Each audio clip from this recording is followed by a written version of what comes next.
अस्सलामुअलैकुम सामीन। 20 ज़िलक़ादा और 10 जून है।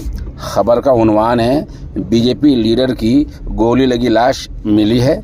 मामला उत्तर प्रदेश के मेरठ का है और यह भी सुबह के वक्त आज ही सुबह के वक्त शनिचर के दिन ये लाश मिली है। ख़बर ध्यान से सुनिए। मेरठ में बीजेपी लीडर के घर में गोली लगी लाश मिली है। इससे हड़कंप मच गया है, अफरा तफरी का माहौल है और ये मामला वहाँ के मेरठ के थाना कंकरखेड़ा के गोविंदपुरम इलाके का है। बीजेपी लीडर निशात की अहलिया कहना यह है कि रात नशे में आए थे, घर आकर झगड़ा किया था और झगड़ा चलते चलते मैं 3 बजे घर से चली गई थी। सुबह उनकी लाश मिली है। अब पुलिस इस पेंच में अटकी हुई है कि लाश पर गोली खुद लगी है या किसी ने मारी है। इस मामले की पुलिस जांच कर रही है। पुलिस को पहला जो इंतज़ार है वो पोस्टमार्टम रिपोर्ट का है और उसके बाद पुलिस ये देखेगी जांच के बाद कि गोली किसने मारी है या गोली खुद ही लगी है, क्या मामला है।